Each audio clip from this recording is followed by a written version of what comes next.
the one to get too attached, but you ain't making it so easy.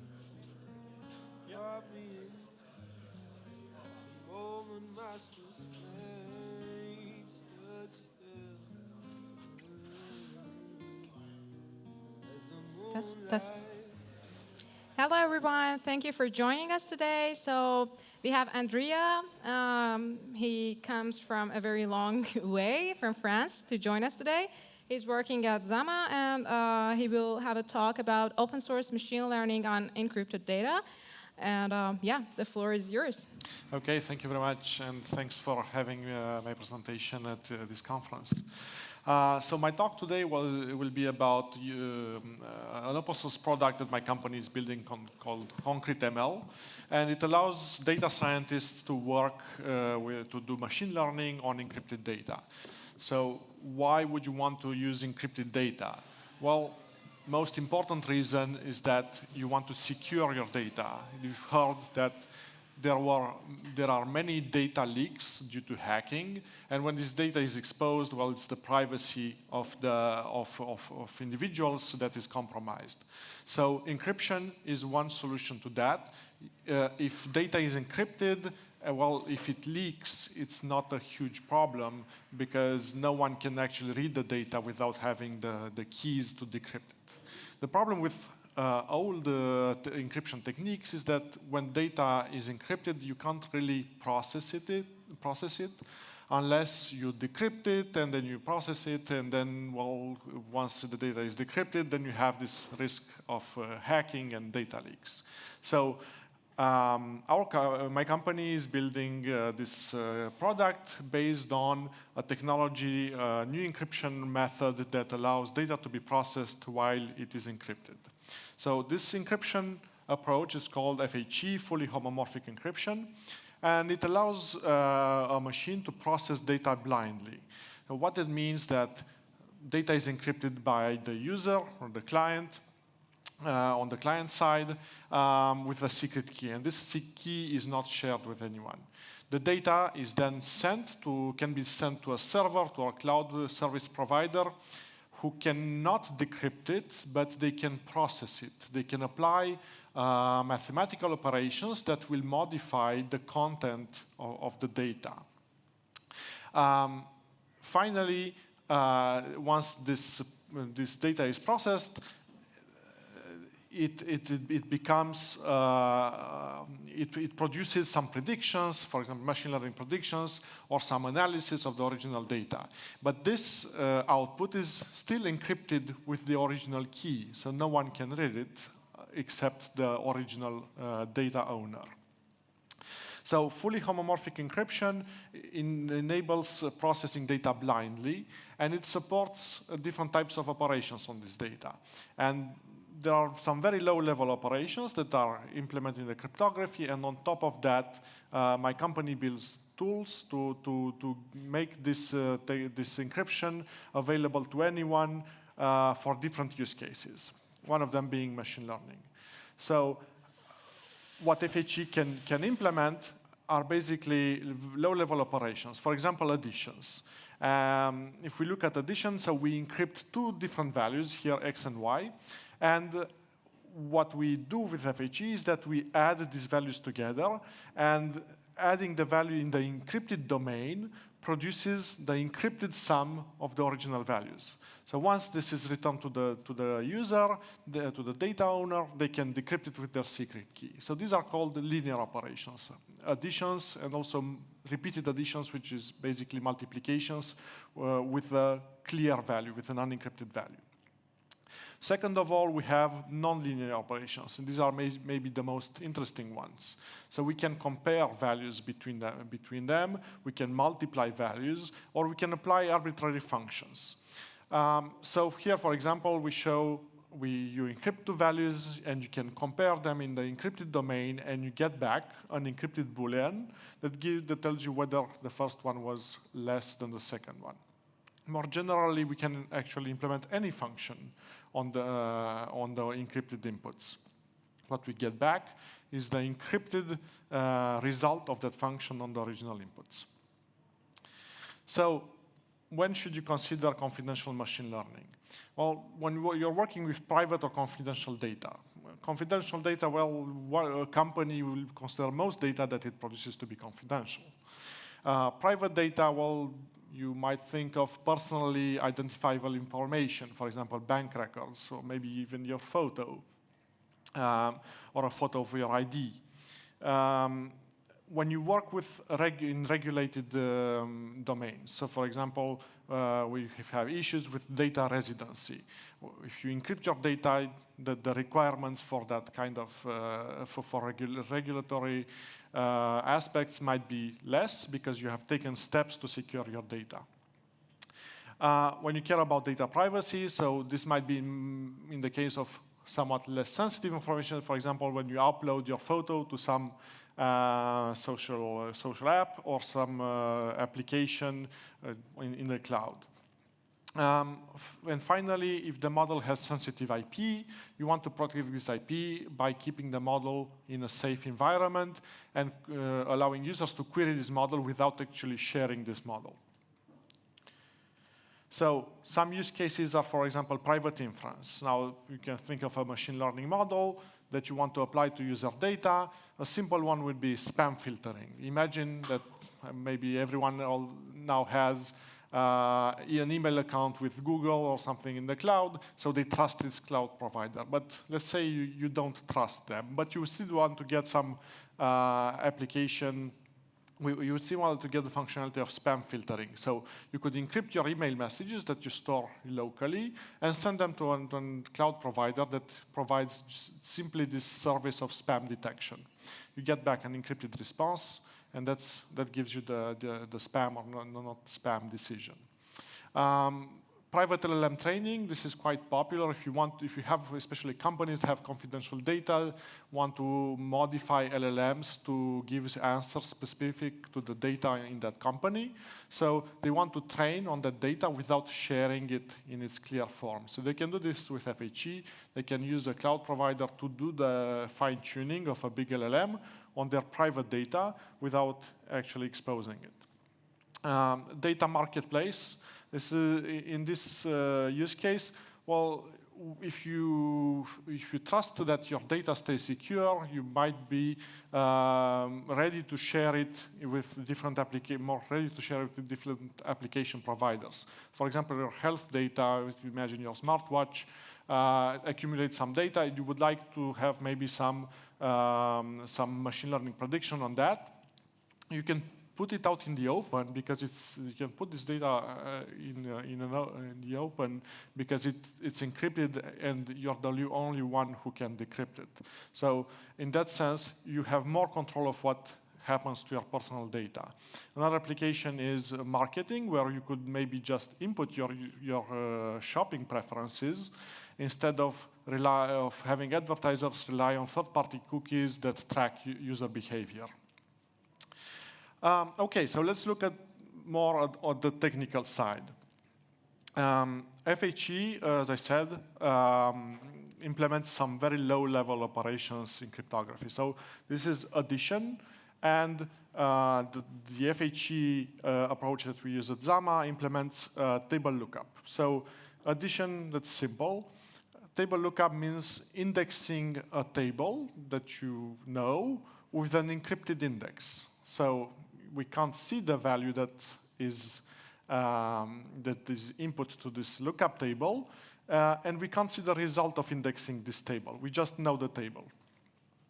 So these operations are not too complicated. What is complicated about FHE is that encrypted values have a notion of noise, and this noise actually hides the information.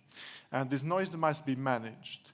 And that's actually the hard part in FHE. Managing noise, well, it was usually the subject of PhD work by many cryptographers. So that was the part that we set out to improve at Zama. So I'll get back to that just after this slide. So we have additions and we have lookup tables. So what we can build is this kind of computation paradigm where you apply functions, then you do some linear operations, which are additions, then you apply more functions, more linear operation, so on and so forth. This kind of looks like a neural network, actually. So this a way of seeing the computation paradigm of FHE made the connection to machine learning. So, because we have this noise management that's really complicated, and we want to give users a much more high-level tool to work with FHE, we built a compiler. Because we need to analyze the operations that will be executed on encrypted data to do the noise modeling and provide secure cryptographic parameters, so basically the level of noise that is added to these computations to ensure this security. So we chose Python, which is the natural choice for data scientists. And we built a compiler that takes Python functions and compiles them to work on encrypted data. So this is the API. This is basically all you need to do to take a regular program and convert it into a new one that works on encrypted data. We're using a compiler that looks at the function that you annotate and extracts basically the execution graph. It does tracing to extract the execution graph. Second of all, we need to give it a representative data set of containing the values, the typical values that will be processed by this function. This is to adjust, as I said, these cryptographic parameters about noise. So if you run this, the assert should not fail. You will get an exact result to add 4 and 4 together. But let's look at what happens under the hood. So as I said, we use tracing. We take the function that is expressed here in Python, and we build the computation graph that you see here on the right. So we find all the additions, and we find all the functions and the clear constants that are used. So we determine which values are encrypted and which are not. And then, as I said, because we're using table lookups in the FHE domain, we need to build these tables, these lookup tables, to implement the univariate function. So again, this is something that the compiler will do. And in the end, we will get only linear operations and lookup tables. So this is exactly the computation model that we have with FHE.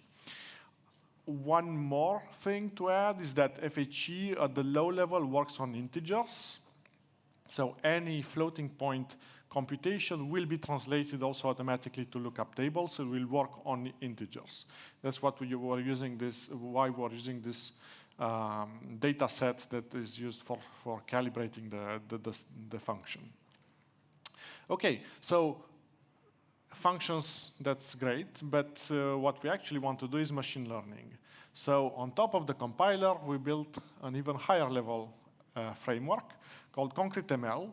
And this framework mimics popular machine learning frameworks like scikit-learn and PyTorch. So it becomes basically a drop-in replacement for scikit-learn if you want to use some types of models like logistic regression, XGBoost, multi-layer perceptron neural networks. It looks exactly like scikit-learn, actually, except for one thing. We need to add this compilation call somewhere in the pipeline, and what's naturally why machine learning is very related to what we're doing is that with machine learning, we actually have representative data sets of the values that will be processed by the functions are actually the training sets.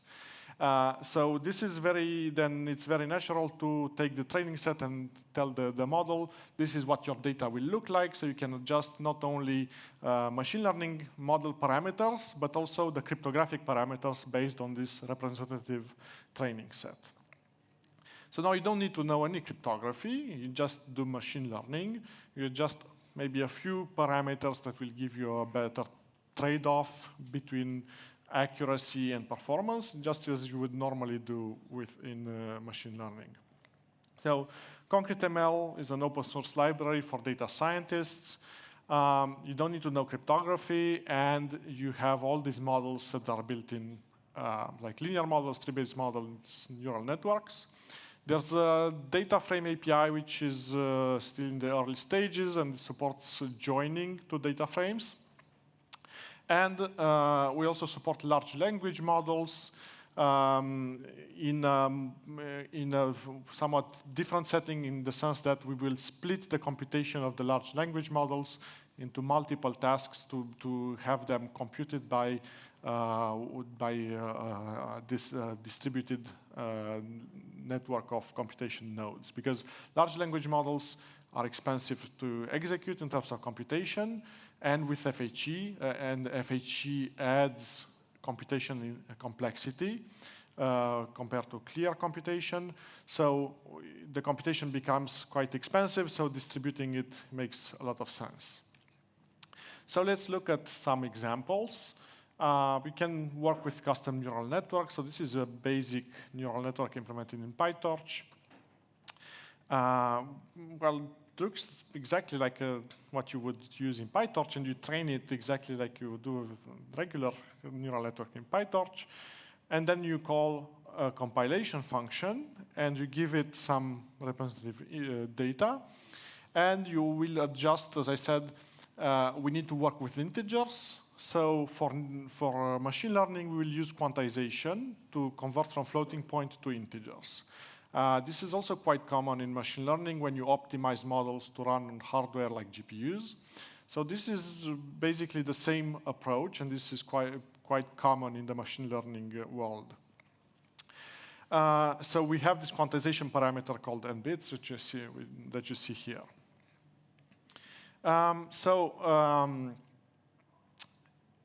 As a first example, this is a simple one that shows how to transform an image in the encrypted domain.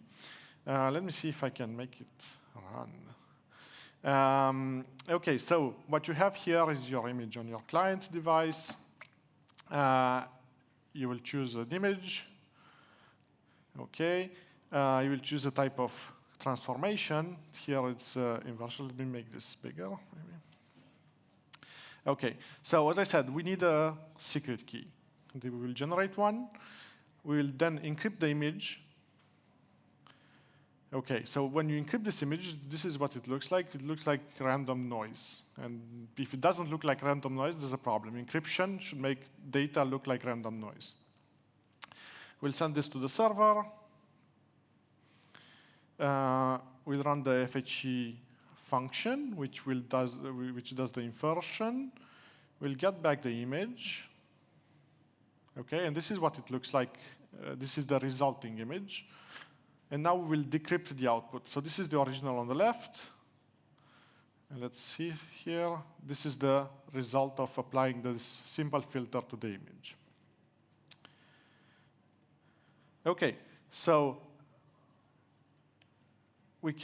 this is how this application is implemented. Well, it's just part of it, but this is the forward function of a PyTorch module that does this transformation. So we can code this quite easily. Here we're just doing some processing on the image shape to put it in PyTorch format.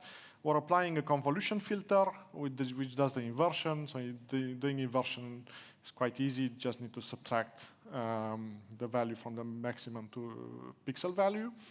And then we put it back into the original PyTorch format. Sorry, in the original image format. OK, so let's look at a more complex one. So sentiment analysis is also quite a common application.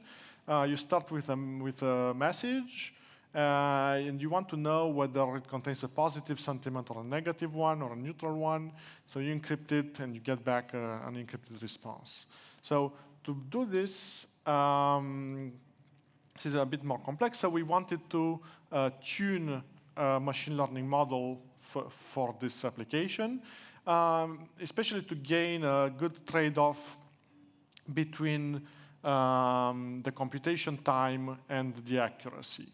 Because the more, let's say, for example, for XGBoost, the more trees that you have in your ensemble, the longer the computation time will be, and the same for the max depth parameter. So we're also exploring different configurations of the quantization parameter. So we use for this, we use grid search. So our models in ConcML, they work just like regular scikit-learn ones. And you can use grid search or other hyperparameter tuning approaches.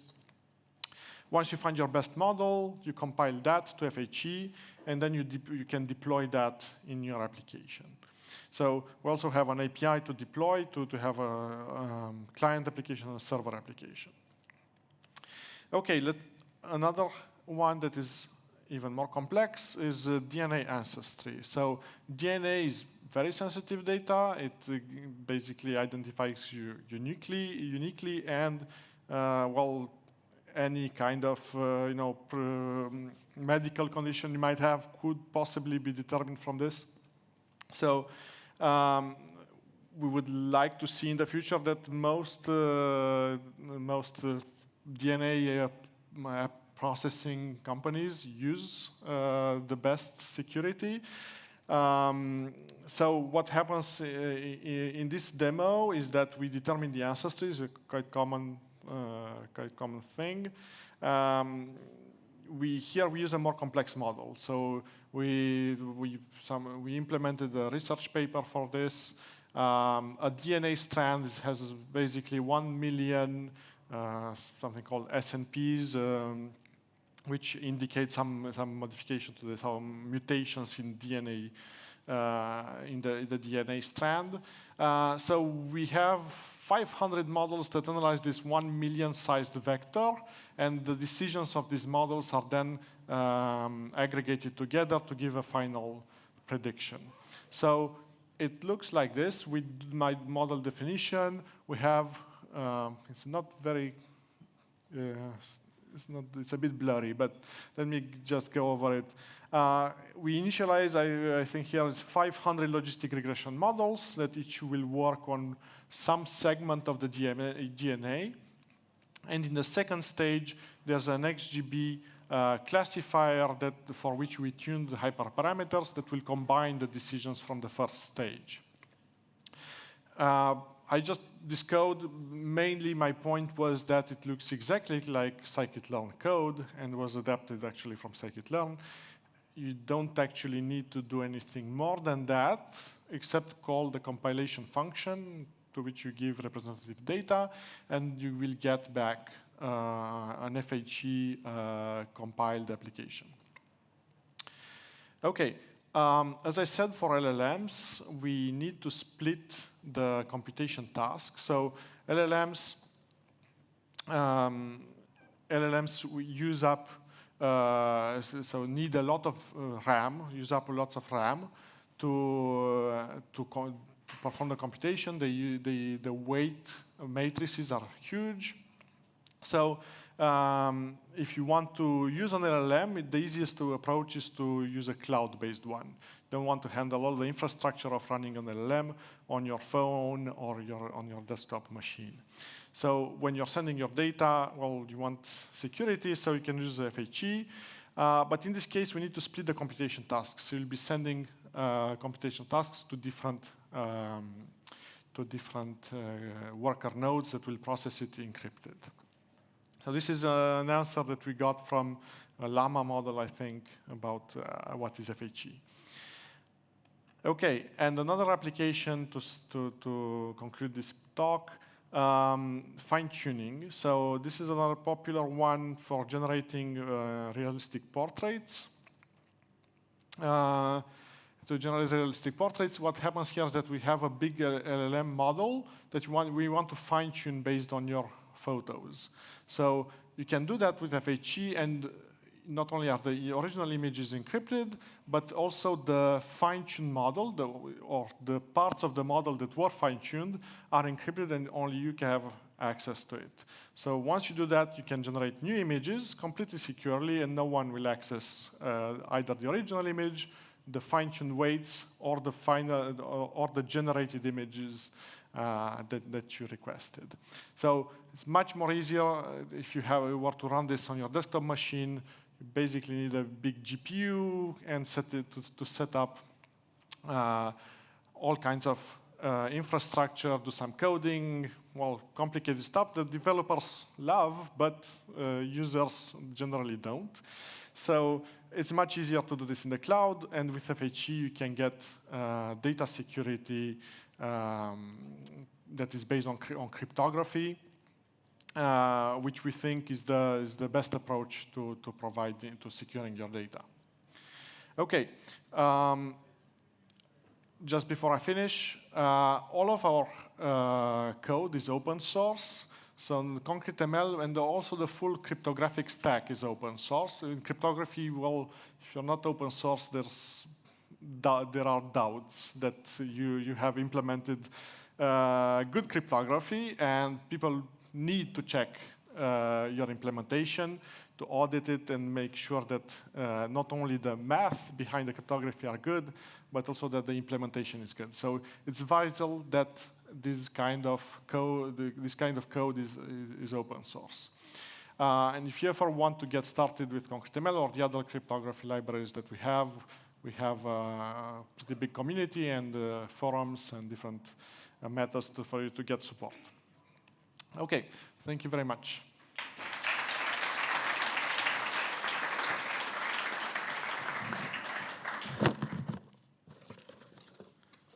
So let's, maybe there's time for a few questions. Yes, I would like to thank you for your insightful talk, and please raise your hand if you have any questions. Yes.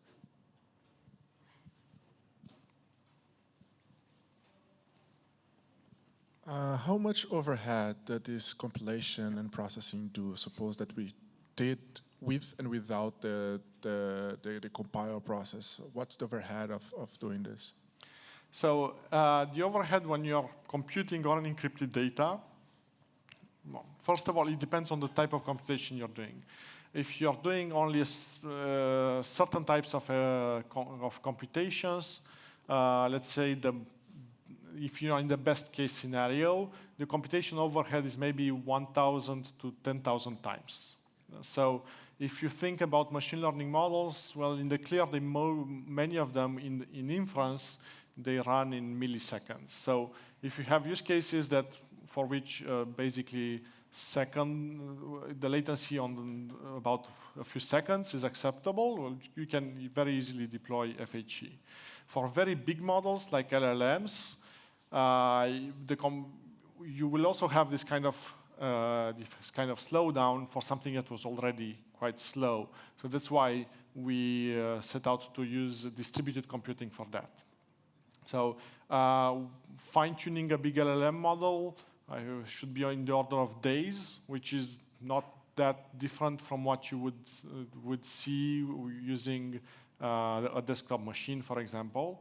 But yeah, I'm not sure you can fine-tune some big models on your desktop machine.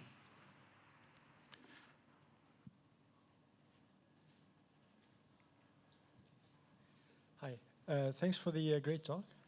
My question is, how feasible is it to have an explainable component after a machine learning model, like using Shapley values, for instance? Yeah. Okay, so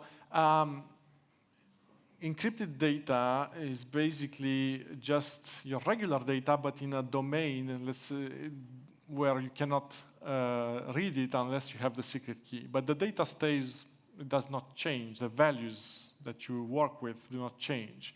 So you can predict on this data, you will get back so for example, let's take model training. If you want to do logistic regression, you will get back the exact model on encrypted data as you would in the clear. So for example, feature importances, they are the same. Working with encrypted data does not change the data in any way once it's decrypted. It's just during the process, is processing, it stays encrypted. I would compare it to, for example, working in the Fourier domain, in the frequency domain, where you have the time domain and the frequency domain. Just in that case, there's no security. You can always go back and forth. With encryption, with FHE, you can go to the encrypted domain using the secret key, and you can only go back with the secret key. But does not actually change the information of the data, the values of the data that you are working with. So you can do actually interpretable machine learning. You can. So should the Shapley value be computed after the decryption once the Yes. machine learning happens? Well, unless you take your Shapley value computation and you compile that to work on the encrypted data.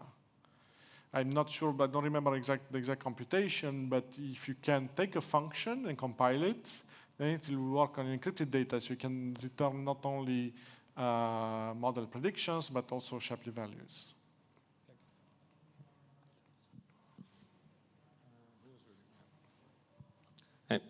So if I understand correctly, your primitive operations are additions and table lookups. Yes.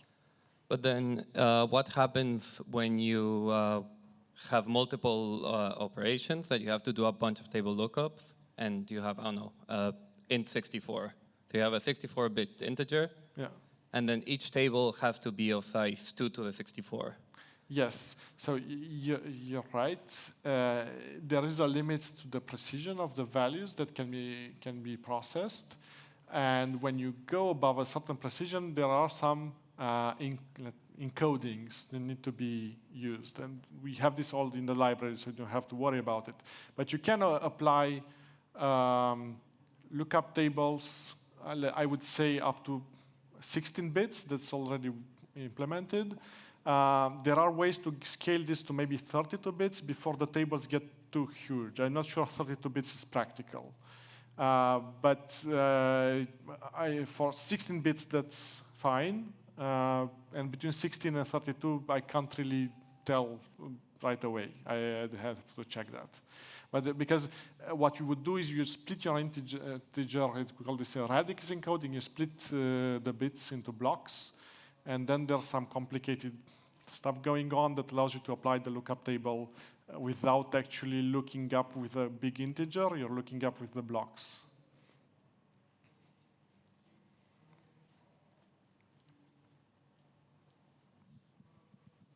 Hello, thank you for your talk.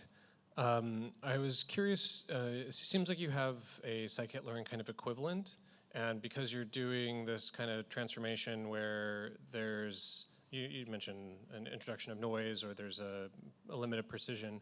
Have you done kind of a direct comparison with like an sklearn model with this approach, and how far off do they differ in terms of like numerical performance?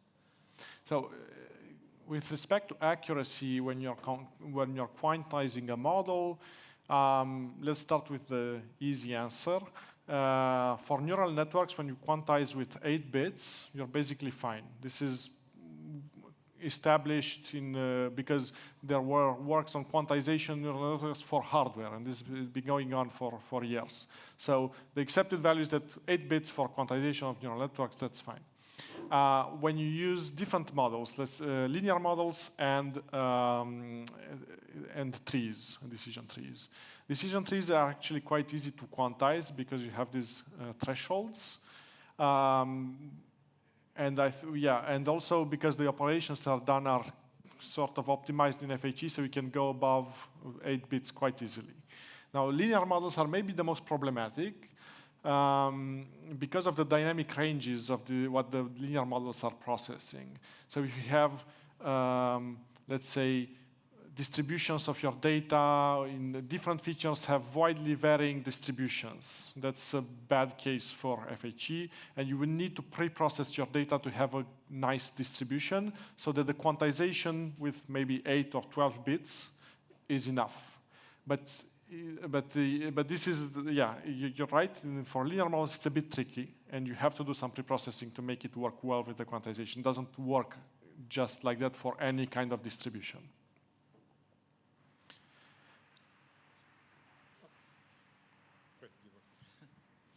Thank you for your talk. I was wondering what kind of cryptographic scheme is used underneath. Could you elaborate on that? And also, how much more memory is used during computation? Yeah. The cryptographic scheme is called TFHE, Toros FHE, and it's based on LWE. LWE is called learning with errors, so this is the basic cryptographic primitive.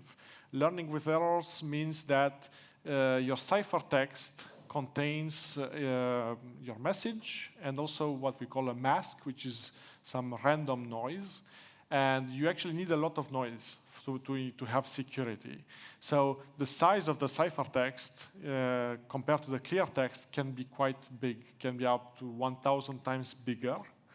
Though we have approaches to do compression for that, which can bring it down to much lower. We can compress and we call this the expansion factor, how much the clear text has been expanded into a ciphertext. Then you can get down to maybe 10 or 20 expansion factor, but you have to pay some cost. You have to pay some cost for decompression on the server side. Okay, thank you.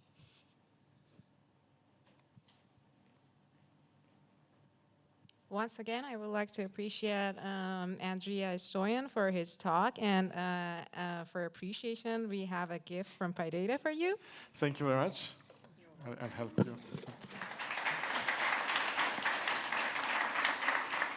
Thank you. Thank you, everyone.